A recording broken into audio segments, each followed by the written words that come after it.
ভগ্নস্তূপের উপর দাঁড়িয়ে বিএনপি সরকার দায়িত্ব নিয়েছে, এখন প্রতিশ্রুতি বাস্তবায়নে কাজ করছে।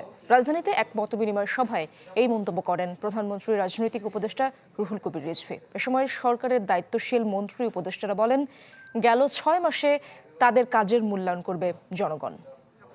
প্রধানমন্ত্রী জনাব তারেক রহমানকে অনুগ্রহপূর্বক ভঙ্গুর আর্থিক খাত, উচ্চ মূল্যস্ফীতি, কর্মসংস্থানের বিশাল চাপ আর নিয়ন্ত্রণহীন আইনশৃঙ্খলা পরিস্থিতি, এমন বাস্তবতায় ১২ই ফেব্রুয়ারি নির্বাচনে জয়ী হয়ে ১৭ই ফেব্রুয়ারি দায়িত্ব নেয় তারেক রহমানের নেতৃত্বে বিএনপি সরকার। নির্বাচনী প্রচারণায় নানা প্রতিশ্রুতির পাশাপাশি গুরুত্ব পায় ৩১ দফা কর্মসূচি। এসব ছাপিয়ে গত ৬ মাসে নতুন সরকারকে সবচেয়ে বেশি ভুগিয়েছে জ্বালানি সংকট, যা চোখ রাঙাচ্ছে সামগ্রিক পরিস্থিতিকে অশান্ত করার, যা অনেকটাই এলোমেলো করে দেয় সরকারের প্রথম ১৮০ দিনের পরিকল্পনাকে। ৬ মাস পূর্তি উপলক্ষে প্রধানমন্ত্রীর কার্যালয়ে মতবিনিময়ে নানা উদ্যোগের কথা তুলে ধরে সরকার। ৬ মাসের কার্যক্রম একেবারে সফল না বললেও মূল্যায়ন জনগণের হাতেই ছেড়ে দিতে চাইলেন দায়িত্বশীলরা।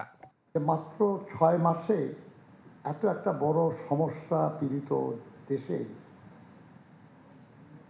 যতটুকু করা সম্ভব হয়েছে হয়তো যথেষ্ট না, কিন্তু একেবারে কমও না। আন্তরিকতা থাকলে এবং নিষ্ঠা থাকলে আমার ধারণা জনগণের প্রয়োজন মেটানো আমাদের পক্ষে সম্ভব হবে। সরকারের পক্ষ থেকে দাবি করা হয়, রাষ্ট্রের সব জায়গায় বেহাল অবস্থার উপর দাঁড়িয়ে দায়িত্ব নিয়েছে বিএনপি সরকার। এখন প্রতিশ্রুতি বাস্তবায়নে গুরুত্ব দেওয়া হচ্ছে।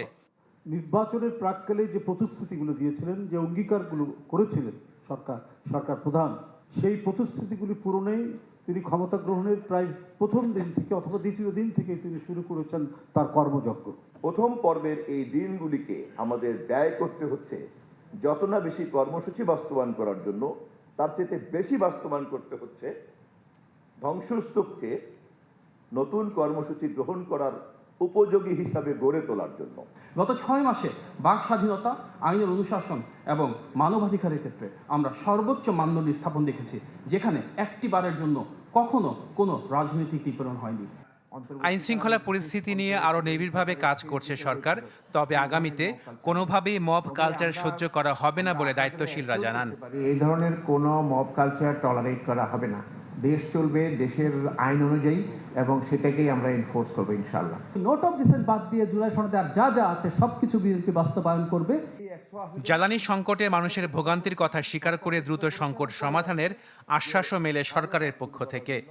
জনগণের কল্যাণে কাজ করার জন্য সেখানে নির্বাচনী আশিকিন প্রিন্স, চ্যানেল 24, ঢাকা।